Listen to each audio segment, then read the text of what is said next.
Hi, Jeannie. Thank you for reaching out. Okay, so if I understand your need correctly, you're looking to improve your students' grammar skills when they're working on in-class assignments, and when they're responding to both short and extended responses. So, what I'd like to do is I'd like for us to focus on just the short responses for this first time.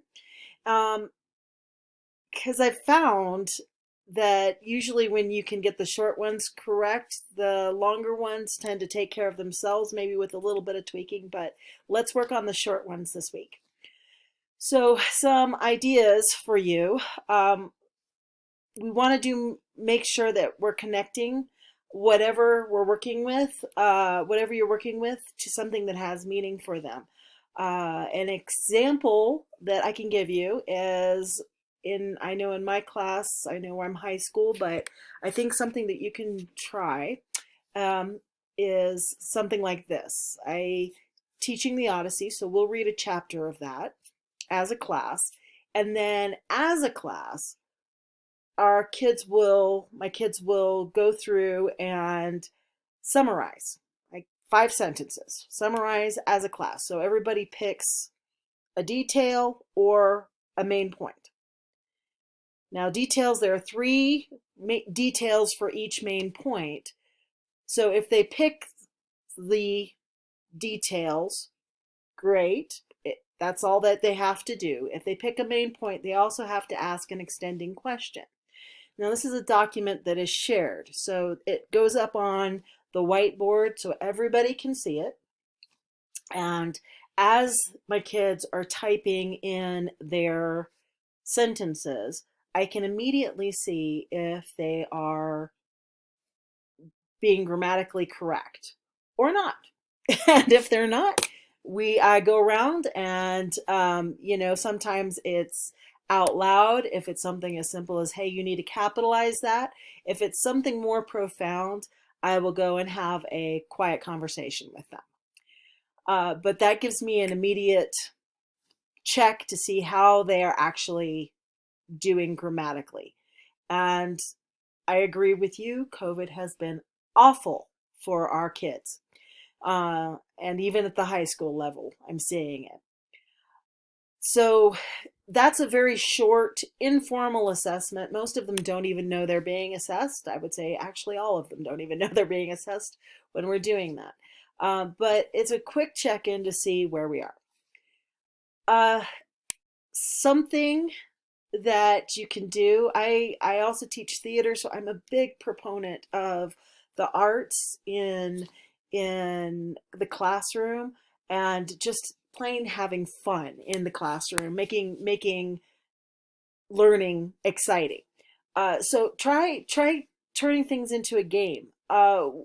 Give them teams or groups, and they have them identify a grammatically correct sentence. That gives them an opportunity to talk about why they think it's grammatically correct, before they move on to the next grammatically correct puzzle sentence. um, that way they can kind of verbally process through, well, this is how you would say this. It can't be a question because there's no question mark at the end. You had talked about the articles. I know that's a thing sometimes. Making certain that, hey, they have a yes, they, and thee. They're all in there. Good. All right. Very good. This is a grammatically correct sentence. Something else you can do is giving kids that opportunity to draw a picture about what whatever grammatical concept you're working on.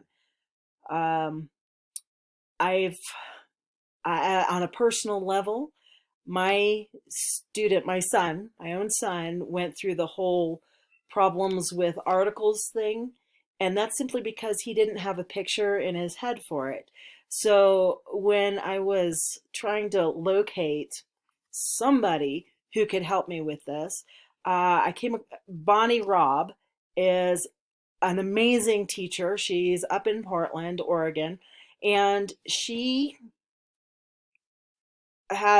she didn't develop it, but she's continuing the education of it about drawing pictures that make sense to the students.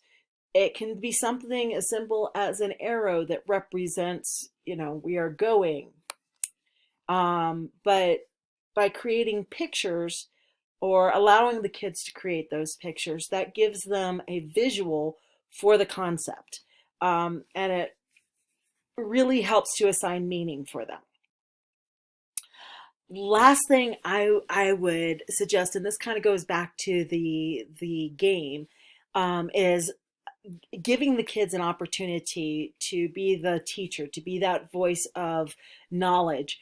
I know even with my high schoolers, there are times when just hearing how to work a math problem a different way. Now, I don't teach math and I don't even pretend to know anything about it, but I know that my kids will come to me and they're frustrated because they don't understand a concept in math. But when I get another student to explain what the teacher said in class, that it makes sense to them. You may try something like that. Another idea, and I didn't put this on my document, but you can add it if you would like. Get up, let the kids get up and physically represent, what's a comma look like? What's an exclamation mark or a colon or the or an or whatever? Where do we put those capital letters? Making certain that they adjectives and adverbs and all those fun things.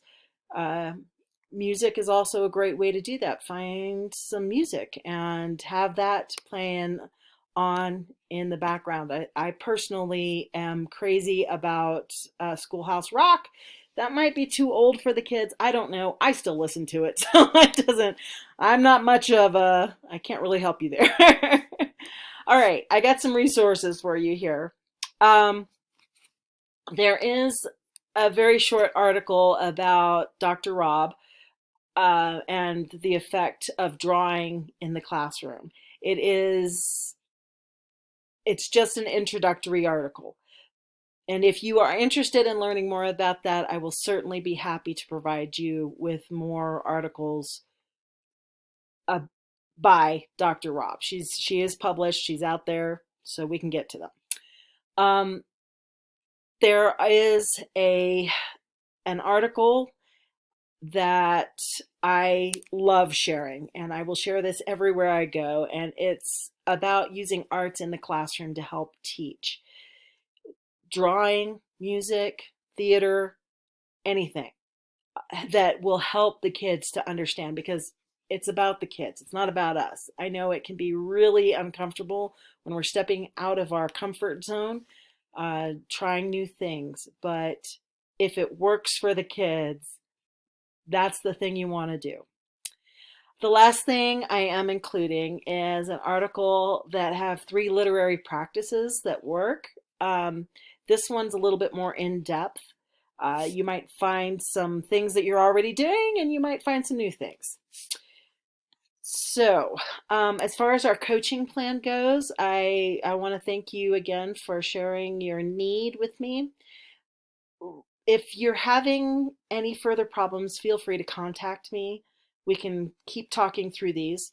But I would like to circle back with you when you have the opportunity, when you've tried some of these things in your classroom, see how they work, see if your kids take to them. It might take more than once trying for your kids to do it.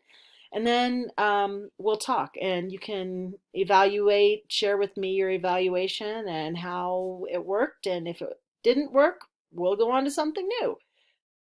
But thank you. I hope some of these, any of these work for you, and we'll keep in touch. All right. Bye now.